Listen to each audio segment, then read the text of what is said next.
Welcome back, or not even really back. This is the second time I'm doing a show of a pay-per-view review. Now, most of you will recognize that ridiculously long but cute title from my co-host, Brittany Nicole, who came up with that. Now, you'll notice I have a co-host here today, just not quite as good looking as Brittany Nicole. Brittany Nicole is currently without power in the city of New Orleans as they have Tropical Storm Cristobal, I believe it is. But I am lucky enough to be joined by a longtime friend, Dan Pizzuta from Sharp Football Analysis. Do I have any of that correct? I know I have your name right. Yeah, I think a longtime friend, correct. The name correct. Sharp Football Analysis. It's a nice little small football analytics website that's been going. We just have a fantasy football podcast too called Pre-Snap Motion. If you want to subscribe to that, if you're into fantasy football, I feel like kind of pro wrestling fantasy football circles. There's a small little circle in the middle of that Venn diagram there. So yeah, that's what I've been doing. But excited to talk some NXT. Now here's the important part. We, Wrestling Traveler, are based out of Manchester in the United Kingdom. So when you and I say football.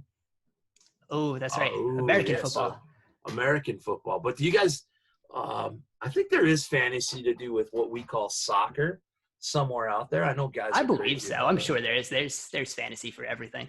And I got a lot of friends over in the UK that are really starting to, before they didn't really care for the NFL and American football because, like you and I have always heard for years on, rugby just keeps going.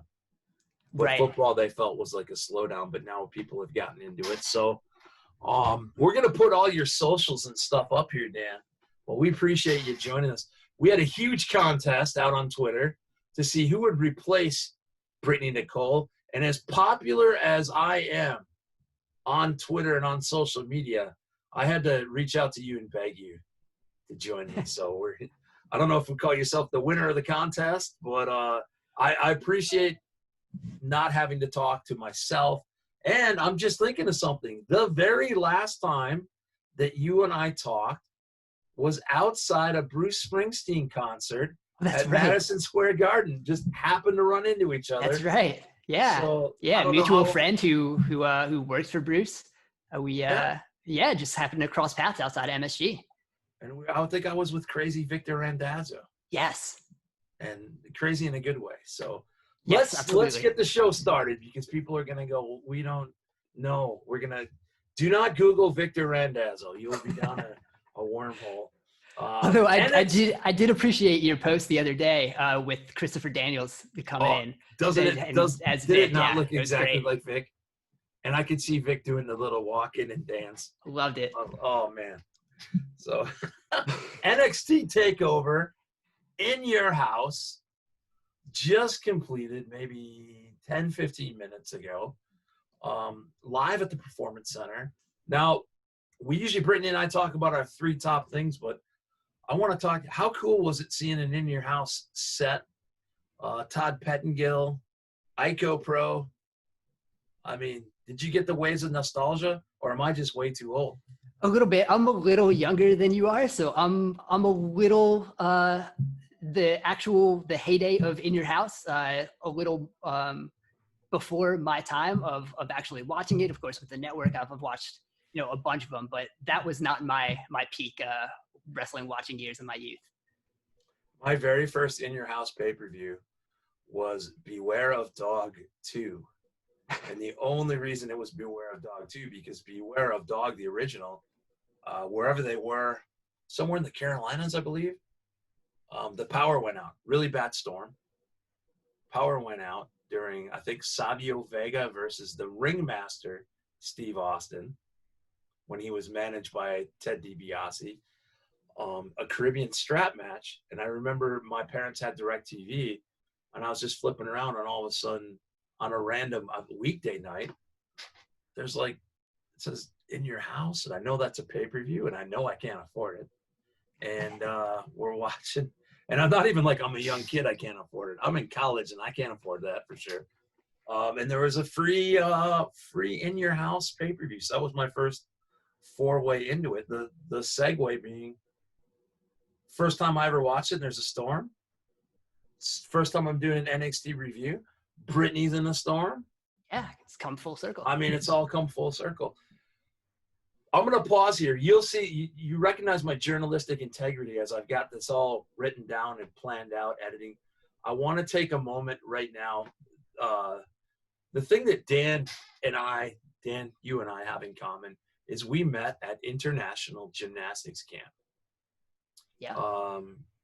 Yesterday, we lost an icon in the gymnastics world. So Kurt Thomas, I want to make sure that we take a moment to remember a guy that was legendary in the sport, and especially legendary out at camp. The number of years I've been there, I'd never actually got a chance to meet Kurt Thomas. Did you at all? No. Okay. Elusive. The closest thing I ever got to was Phil Frank put me on the phone with Kurt Thomas, and we were just pranking him, and I was just telling him that I was just massive Jim Cotta fan, that I didn't know him from the gymnastics world at all, that I just massive, and we're going through stuff, try to like, and so the guy probably didn't care for me at all, but you knew me back in my younger days. I didn't care, but yeah, moment of silence, hats off to a legend. And the cool thing that I've been seeing is it's not just our gymnastics friend. It's he was one of those names in the Olympics that people know, even if they don't know the sport. So yeah, absolutely. A hard day. 64, I believe, young man. Yeah. So, but should have done that first. But we're back at NXT Takeover. The women's six-woman match. Can't say six-man match. Kicks it off, and I got to tell you, I was impressed. Dakota Kai and Tegan Knox. I was almost like, I'm kind of sick of this feud, but those girls can go, and they work very well together. Yeah, absolutely. I'm a big Dakota Kai fan, so I'm happy that she's been doing more, especially since she came back. I thought the heel turn War Games was awesome. I was a big fan of that. I was kind of hoping it would turn to maybe a little more, but yeah, I could watch those two going at it. The chemistry they have is great, and I liked, and all individually, I like everyone in that 6-person match. So how everything came together, and I like how it was kind of like a throwback to some of the old school type of matches where you would have those 6-person matches that kind of cross rivalries together and kind of bring a whole bunch of storylines into one place. And I thought that worked out pretty well. Yeah, usually when I see a 6-person tag team match, especially if it's, a lot of times when I've been on shows, that's been the filler. Like, oh, okay, a couple extra people showed up. We'll throw them in a 6-man or an 8-man match. And then to kick off a show, I'm usually like, usually you kick off a show with a good one-on-one. I actually thought they might kick it off with Ciampa and Karrion Kross, but I was like, okay, 6 women tag team match, and I was kind of ready for a snoozer, but no way. I mean, it was just go. Shotzi Blackheart. Raquel Gonzalez? That's the first time I actually got to see her work, and my hat's off. Yeah, she's been good. I think I remember her from the Mae Young Classic. I'm not super in depth on her previous work, but yeah, I mean for the role she's playing in that match, especially just to be the big enforcer there, especially on that heel team, while Dakota and Candice are kind of going to do most of the the work in that match. I like it, and the Gonzalez and Dakota Kai pairing, I think that's been working pretty well. And I'm excited to see kind of what it's going to continue to do now that kind of these storylines can progress after that 6-man. Yeah, and Mia Yim, I always forget about her when she was Jade for the longest time, and the reason I forget about her is not in a bad way. It's just that she's good. She's so good. I don't really. I'm going, okay. She's my known factor. What about the rest of these? I recently spoke with a guy from Hooked on Wrestling in the UK. Was trying to follow them on Twitter tonight, and they said, out of these 6 women in this match, who do you think has the best shot at being the NXT Women's Champion? I love Kai, I love Knox, but my answer was probably Candace. How do you feel on that? Yeah, I mean, I've already said I'm a big Dakota Kai mark, so in my heart, I kind of hope it would be Dakota Kai, and I was kind of hoping that's where her heel turn was eventually going a little quicker than it was. I mean, I think I think 4 of them probably could be. Only because probably all 6 of them definitely could be Yeah. with the quality of how good the women's division is in NXT, and that's I think my favorite thing to watch. I think on NXT is that women's division because it's so good and it's so deep. It's sad. You're right. And before we move on from that, that was a great match. But what I like about these NXT shows too is that they're tight. Yes. Like 2 hours, 2 hours and 15 minutes, and you're getting everything. Yeah, 5-6 matches back to back, and that's what you're getting in your out. Yeah, even though I think the takeovers are great. When I was younger, I used to enjoy like the promos and stuff. But now I'm just like, man, bring it on. Let me, we've done the promos all the way up, and that's what I like. They're just going, hey, bang. I thought maybe within your house they might do a little more backstage, but right. I'm kind of glad they didn't. Everything it just flowed really tight. Next match, Finn Balor and Damian Priest. I'll let you go with your thoughts because I tweeted. I have my one quote from the match tonight on that match. Yeah, I enjoyed it. I think it was good. I think it was a fun match. Liking what Finn Balor's been doing. It's kind of been up and down a little bit since he came back to NXT. I think this possibly opens him up to go to Cole for the NXT Championship later, which I'm kind of hoping that would be probably a good rivalry. But yeah, for those 2 dudes going at it, I think it worked. Yeah, dude, it was awesome. I don't know much about Damian Priest. And a lot of times I'm very critical. I don't know. I'm thinking, well, hey, Finn's the guy that can make this match go. If this guy's a little bit green, but Damian Priest can go. And my one comment on that match was, he attempts the Razor's Edge on the steel steps outside. And I'm like, okay, I don't think they're going to do this, but things are crazy right now. But he takes just that straight bump off the apron onto that. Yeah. I cursed out loud. Instead of LOL, I was FOL because I was out loud. I was like, wow. And that was my, you got to wake up. There's literally, that's not moving. That's not given. Yeah. Yeah. You've been around me in a gym and seeing some of the crazy stuff I have done to my body in the past. And I watched that and I was like, oh man, like that's not, like, I would say if my dream, if I were a pro wrestler, like I would love to bump for Keith Lee. Like that would just be the only thing I would want to do. I would have so much fun doing that. But I watched something like the Damian Priest bump onto the stairs and I was just like, oh, that just looks like the worst thing possible. Yeah, you got to feel that in the morning. And yeah. Thank you. We'll go out to all the pro wrestling is fake guys. I would just love, and imagine everybody would love to know how you fake that bump there. But that was no fun. So good match. I always expect good things with Finn. It was really cool to see Damian Priest. I hope he's going to be able to get a few bags of ice on there. Because the thing is, he doesn't just fall flat back on this. He's deep beyond that, like where his shoulders are off the steel platform. So I was like, man, my hat's off there. Speaking of Keith Lee and Johnny Gargano, this was going to be my match of the night. Leading into it, I was excited about this one, and it didn't disappoint. Yeah, I thought it was a real good, 10, 15-minute match that they made 20, I would think. And I think that's kind of as good as Johnny Gargano is. Sometimes that's what his matches are. I enjoy watching him wrestle, though. That's not anything against Johnny Gargano. It just kind of seems like that's how they like to stretch out those matches when maybe some of them could be a little more condensed. I think that would be my, the only thing I didn't like about it. I kind of like where they're going with the heel Johnny Gargano. I love Keith Lee. Kind of think I would like to see him do a little more than just the North American Championship. I think he's kind of stuck there where they don't want to take that belt off him, but I think he could be doing like so much more. But we got the Keith Lee shoulder bump, which is great. That should be in every match. I tweeted there's was one thing I will never get tired of is watching Keith Lee do that and just send some dude flying.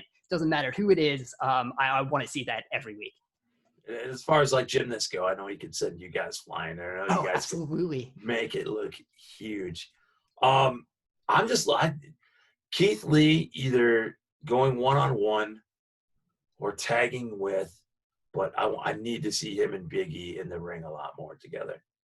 Yeah, down the road, and I know that. I just love to see Big E in the ring more, in more singles also. Yeah, and I know that's cliche. Oh, you got two big dudes, but I'm like, man, I just think they would complement each. They would be, to me, they would be like Mega Powers 2.0 because they're just. I mean, Big E's a beast, and he's a riot. Dude, the dude can talk. Met him at SummerSlam. Backstage doing interviews. He does a shout out to my buddy whose wife is about to give birth, and I'll send that to you after. You can find it on Twitter.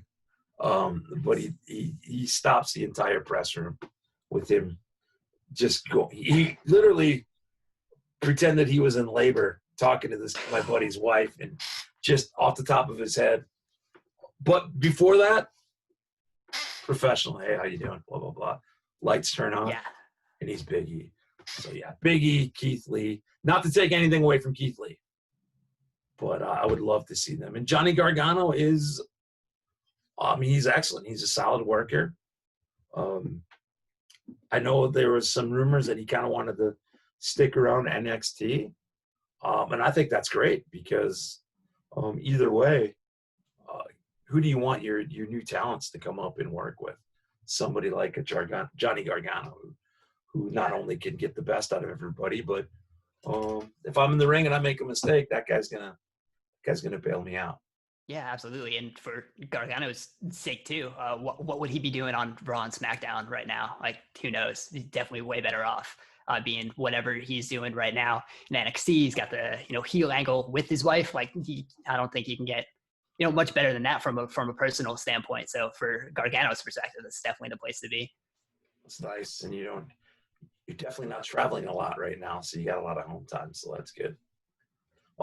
Championship match.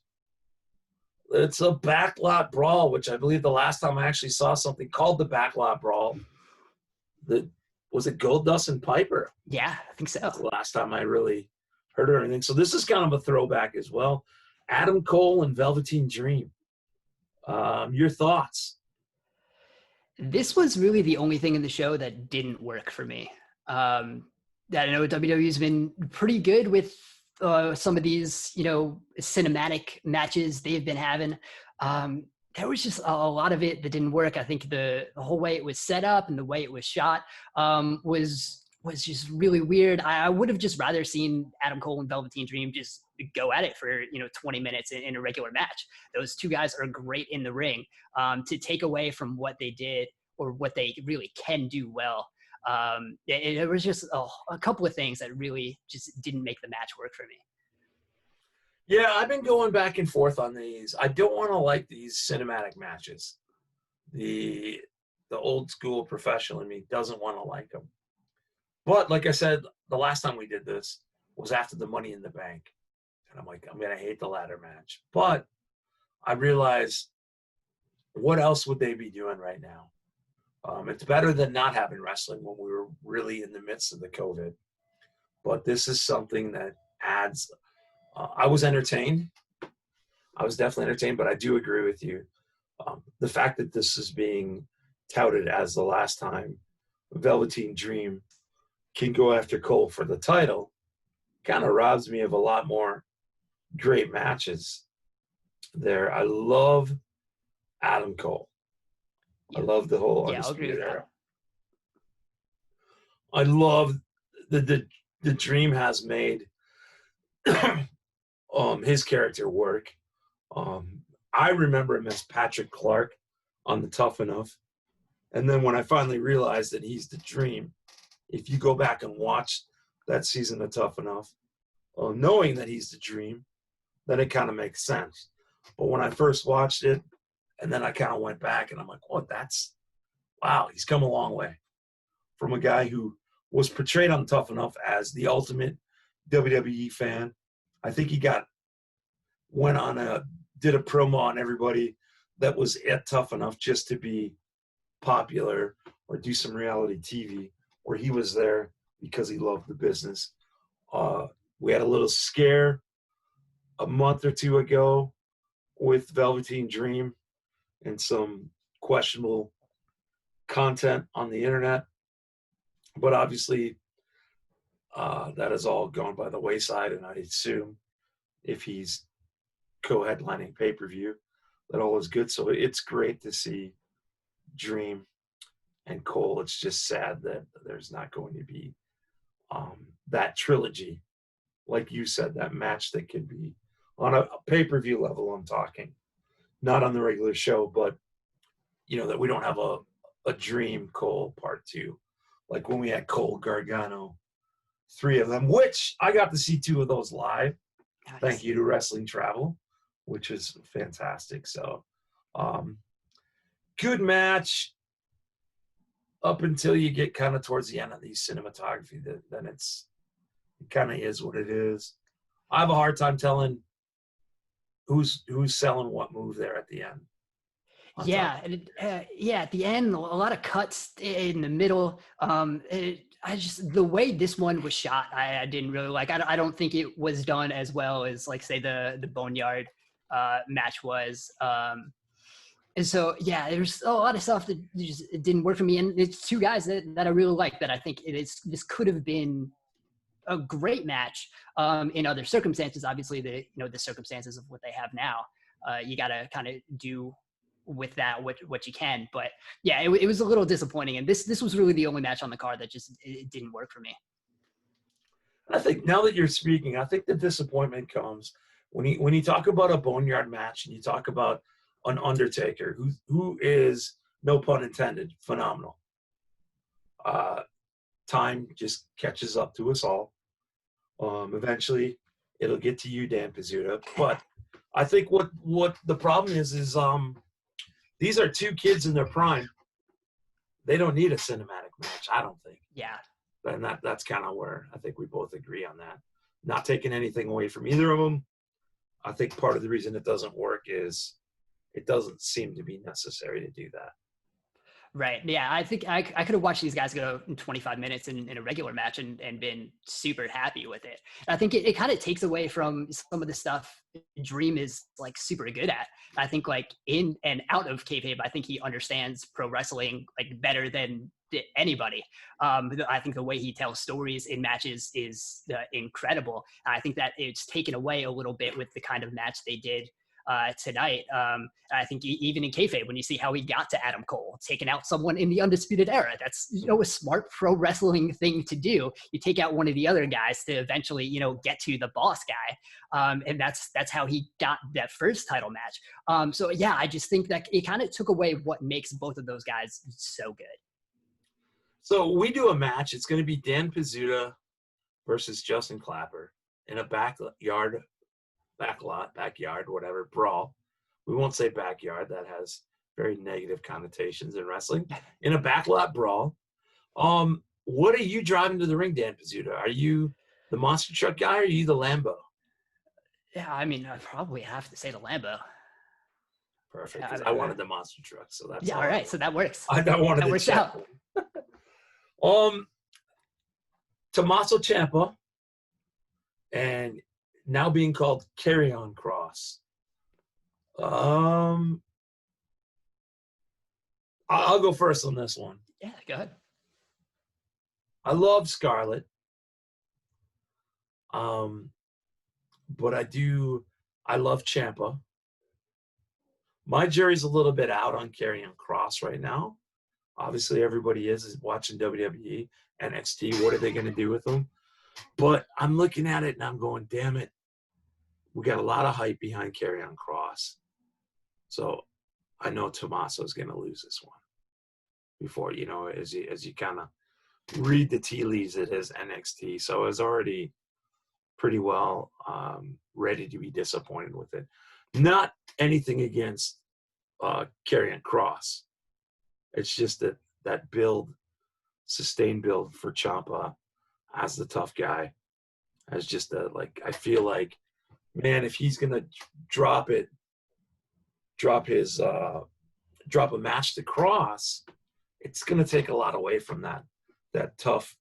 I mean, he's been in the top storylines for a number of years. I wasn't ready for him to go, and I'm not saying he's gone now, but this certainly doesn't help him out. Right. Yeah. I think it's going to be interesting to see where they go with Ciampa after this. But if you're building a guy like Kross and you want him to be, the new big bad guy, the way to do it is to take out the old big bad guy. And I thought in terms of that perspective, I think that was really effective. I'm actually surprised the match went as long as it did. And it was, kind of as back and forth as it was. And I enjoyed that. I was kind of expecting maybe not quite, not quite a squash, but maybe Kross a little quicker than it was. But I thought having Ciampa be allowed to, do what he did in that match, I think still keeps him good. At the ending where, he passes out instead of taps out, I think that was made to protect him a little bit going forward into the future. And then it also it builds Kross into this big bad guy, which he was billed at as soon as he stepped into NXT with it, really with that first promo. Right, and he actually does. I always watch the feet in the ring, and he moves well. My question: if WWE is going to ban the buckle bomb based on Nia Jax, why are they still allowed to toss kind of buckle bombish into the ring apron? Like, I cringed just because I know Ciampa's got the neck injury, and yeah, he hit high on the shoulders and stuff, but man, you're off by a little bit on those, and you got problems, even if you're not talking about a neck. That's what I don't understand. Right. Yeah. It's interesting, especially something when you're watching Ciampa. I think that's finally gone away from me watching Daniel Bryan. I know his first couple of return matches, I was like watching every bump, like just from my eyes, like, please don't get hurt again. I've kind of gotten away from that with Daniel Bryan, just kind of watching him as a wrestler again. And I think we'll get to that point in Ciampa, but yeah, I guess for storyline, obviously, I mean, like Morrow is talking about, the repaired neck, and they're trying to work that as a weakness in Ciampa. So, I mean, as long as, it's safe, you would hope that. But yeah, it's kind of with guys like that, you're just going to wince a little extra every time they take one of those bumps, because you're just hoping for the person that they're going to be all right. Yeah, and if that's what they wanted to wince, they got one out of me, 100%. Yeah. So, last but definitely not least, another main event gone right. Didn't think that this would be the main event. Pretty much thought it was going to be Cole and Dream, but they got this one right. Charlotte Flair, Rhea Ripley, and my favorite, Io Shirai. All right, good. We're on the same page here, because I actually have an Io Shirai that's right awesome. Now. So yeah, when Dream and Cole came on, when it did, the first thought was, oh, this is the women's triple threat is going to be the main event, and this was probably setting up for a title change of some point. I don't think they would have main evented if just Charlotte was going to win. But I think it was really well done for WWE triple threats that can kind of be so often just different one-on-one matches. I thought it kept the pace going real well. I really enjoyed this match. This match it's so good. I think everybody got their spots in. I think there was great storytelling. Started with Charlotte trying to get out in the middle, and then toward the end they bring the kendo stick back, and all of those things. I thought Io had those awesome spots. Her dive through the ropes is, I think, one of the best looking outside dives. Like, everyone does an outside dive now in wrestling, some kind of itobe, but the way Io does it and the way she connects on that, it just makes it look so devastating. And then the jump off the top of the house was incredible. I think the ending, I kind of winced a little bit when it looked like she just came down with a knee to Rhea's face. I wish that had looked just a little better to make, me feel personally better about Rhea's face at the end of that match. But yeah, I thought that was real well done. I love that they gave Io the title. I think she deserves it. I think she probably should have had the title before now. But I love that kind of, you can say what you want about Charlotte holding the NXT title, but I think that I think helped kind of give the rub a little bit to Io, that it kind of built that story in there a little bit of what that title meant. And I think it did help a little bit when Io finally got that title now. Maybe it would have been a little more effective if she had ever gotten the title from Shayna Baszler. I mean, that would have been huge, but it's just Io having the NXT Women's Championship is something I think we should all be happy about. 100%. I did not think, I mean, this is where they have me. You've got 3 big stars in there, and Io is the one that I think, man, she's going to get screwed. Yep. Because I was like, okay, I'm watching it as a fan going, all right, how does Ripley, they keep making Io look strong, but how is she going to get screwed over? So the number one is that old school factor of, man, I don't know who's going to win this. I think I know. Like go back to Ciampa and Killer Cross. Ciampa beats him. I'm going to go crazy because it doesn't make any wrestling sense to me because they're trying to push the new character. This one, I'm watching Charlotte. She screams superstar. Rhea Ripley screams superstar now, but mega superstar coming up at 23-year-olds. Then I look at Io going, man, she has done so much and deserves so much, but there's not a whole lot of fanfare behind her. Little do I know. And she wins the match. I do think Rhea gets her arm up at the end. I watched the replay. Okay. I trying to watch it slow. I mean, I'm not sure how much it protected her, but she kind of got her right arm up there.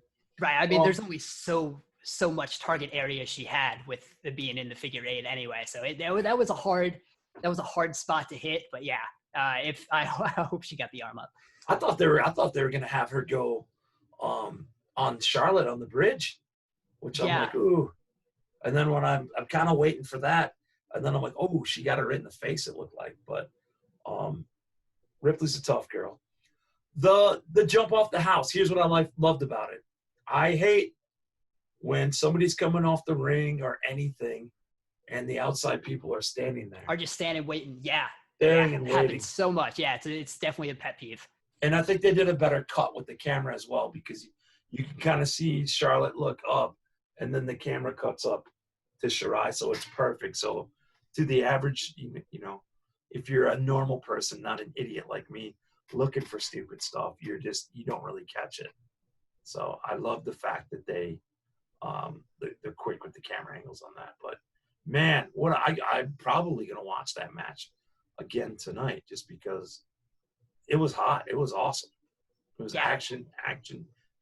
So yeah, it was so good. Yeah, after that house spot, I was like, all right, they gave Io like this big spot. Like, I'll be happy with that. She's not going to win the match. She's probably in this match to take the pin. But she got that spot. She's awesome. I'll be happy with that. But then you got the moonsault at the end, and she gets the win. I think that's awesome because the way that works, she could set up, one more rematch with Charlotte, probably on an NXT on a Wednesday. Probably to kind of get Charlotte that one more match, and then she can go back to Raw or SmackDown or whatever of the 9 brands she is currently on. And then you can again set up with Rhea, and now there's a lot more I think you can do with with that women's championship. I think that opens up a lot more. I don't know, is Io face or heel right now? I'm not totally sure. She never like fully turned. I think she kind of turned face just because she's awesome and started feuding with Charlotte, I guess. Either way, I think you can just kind of throw anyone in with her and it's going to be an awesome match. So I am very much looking forward to the Io Shirai championship era. Yeah, the confetti and the streamers tell me that she got one hell of a heel victory celebration, if anything. But yeah, with her size and the size of people like Dakota Kai, Tegan Knox, pretty much the rest of the women's division, besides Rhea, there's a lot of potential matchups, and I don't want to throw Rhea out of the picture yet. But man, there's a lot of great potential matchups there. I'm so happy to see Shirai with the belt on. And how long have you had your Shirai shirt? This one? Yeah. This is her like the mask. This is like when she first came in NXT. I've had that for a while. That's awesome. I wasn't very aware of her, before she signed in NXT, but like the first time I saw her in NXT, I was like, oh, she's awesome. And then I kind of went back and started watching some more of her Japanese stuff, and I was like, oh, this is my favorite wrestler. So I'm super excited for her. That's awesome. Yeah.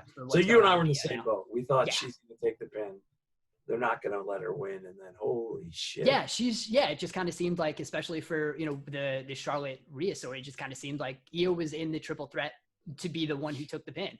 The fact that they had Rhea do that and gave the title to Io, I think that's awesome. And I think there's so many more possibilities, I think, for where the women's division can go with the way that match turned out than if it was kept on Charlotte or just given back to Rhea.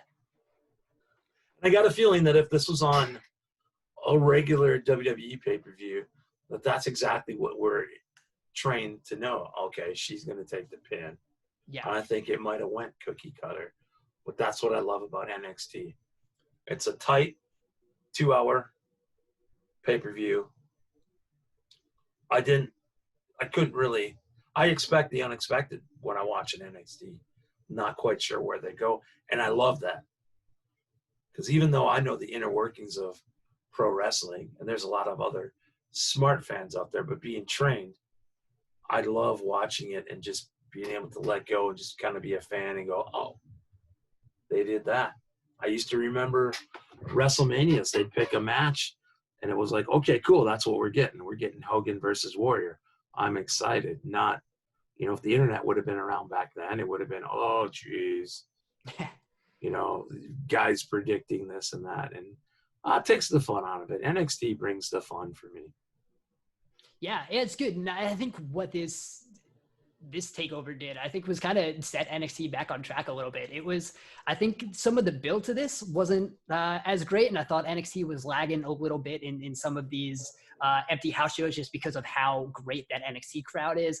I thought creatively it wasn't as on par as it had been. Even in the early empty arena shows, I think it kind of had a little dip, but this takeover, I think, really set them back on track, and I'm really excited to see what's going to be going forward for Wednesdays to come.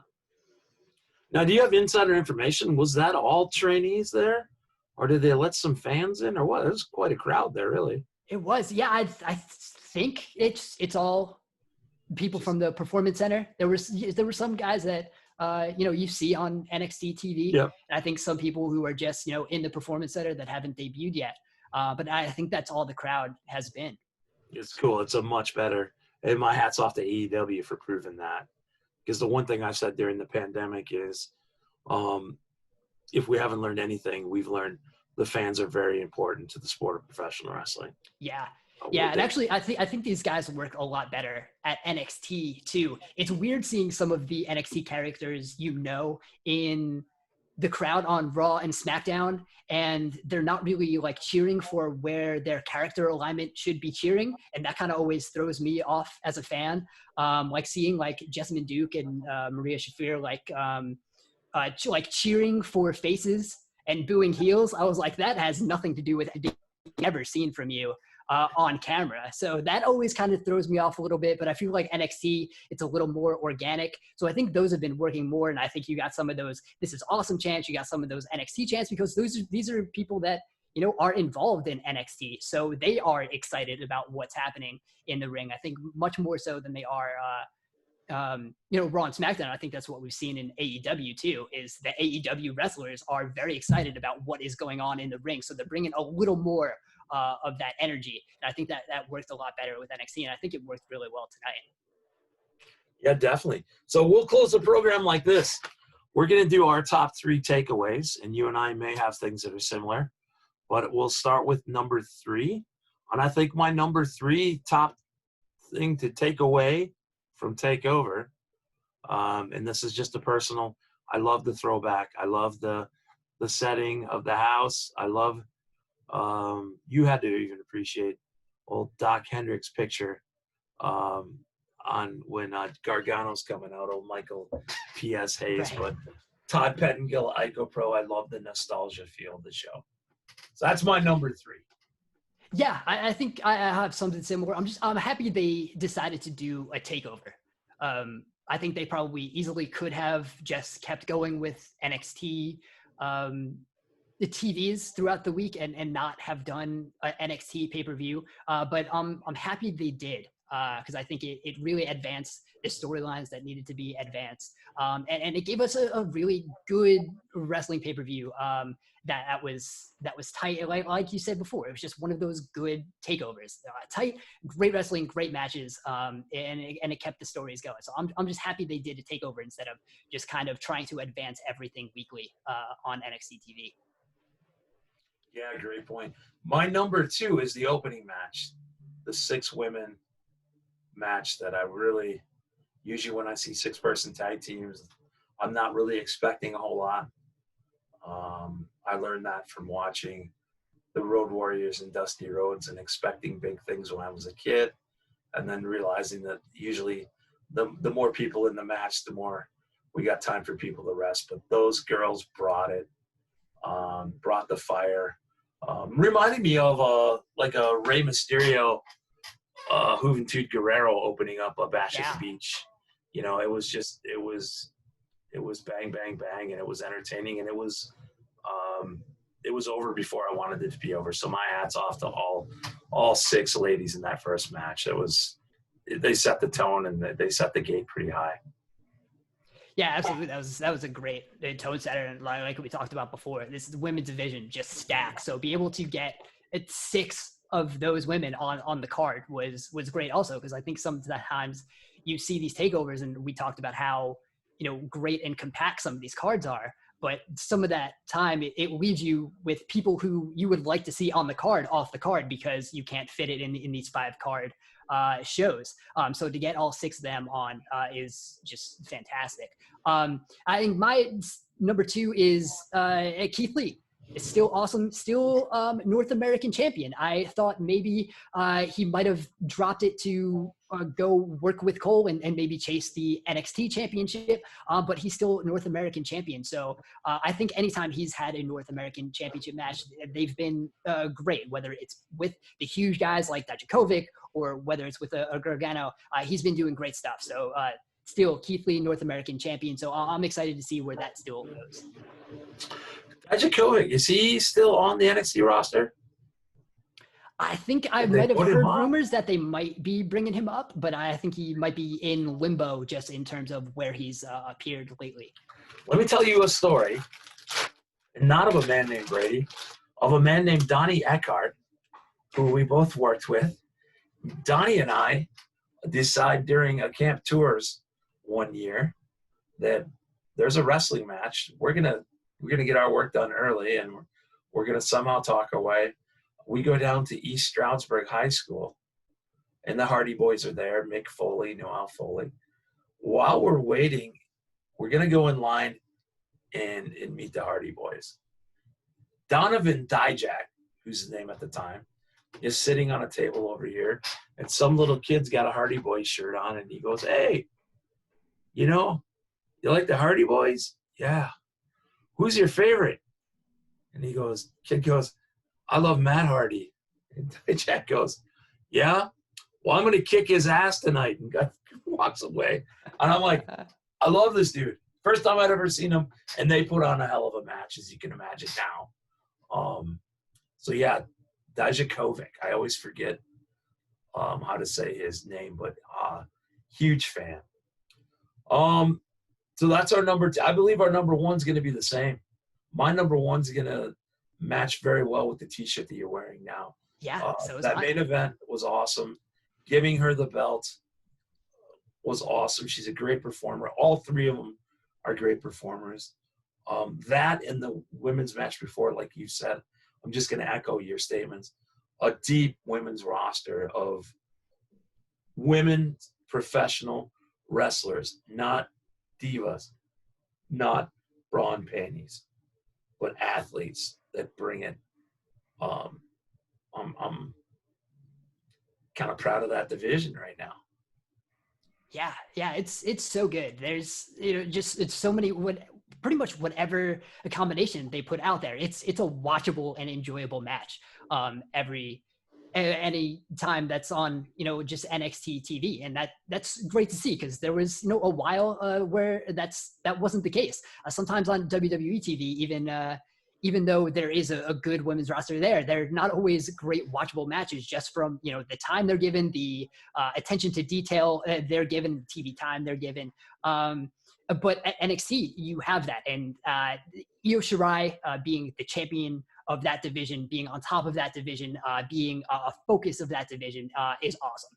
She is great. I'm not sure if I've ever seen a bad match from her in NXT. The stuff she's able to do, the way she moves in the ring, it's awesome. Her moonsault is, I think, the knee to Rhea's face aside, is the best moonsault. It puts Charlotte's moonsault to absolute shame.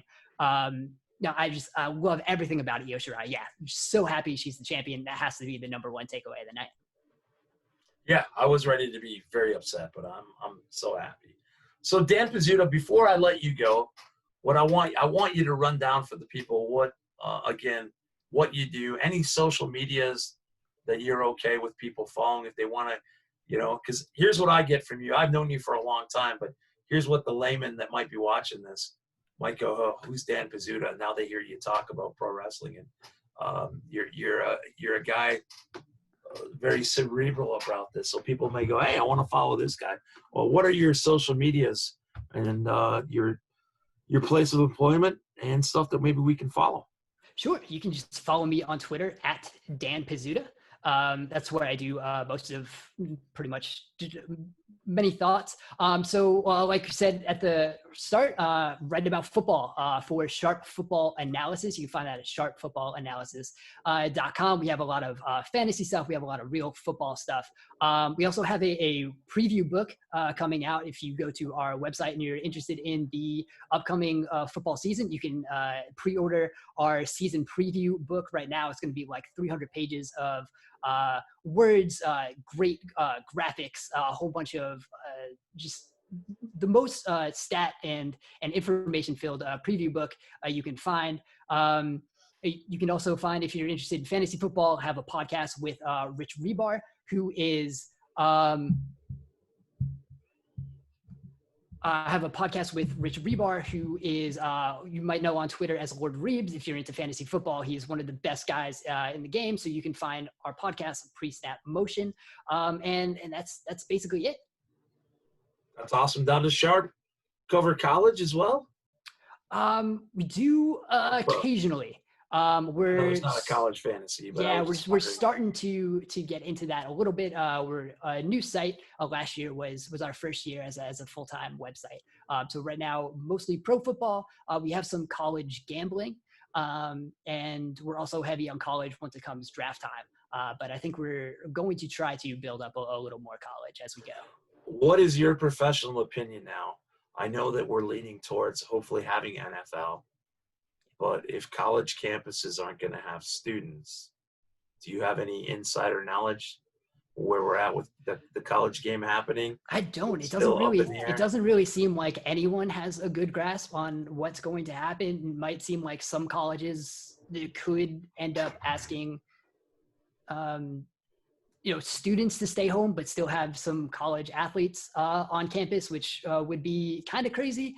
But the college sports, especially college football, make money, and that's what a lot of colleges are worried about right now. So we'll see. I think there's still a lot to be figured out between now and when those things are going to get started. Well, I don't want to seem crooked, but if a lot of major college programs decide not to run, that gives my boy Bobby Boucher's Mud Dogs a chance to maybe sneak into that national title picture again, is what I'm hoping. Coach absolutely. Klein, I mean, he's always got something up his sleeve. So, yeah, see you at the Bourbon Bowl. Absolutely. You can do it. Dan Pizzuta, thank you very much for joining us here at Wrestling Travel for our review of NXT TakeOver in your house. Best of luck to you, and hopefully we get you on here again. Yeah, I appreciate it. Thank you for having me on. I had a blast. Outstanding.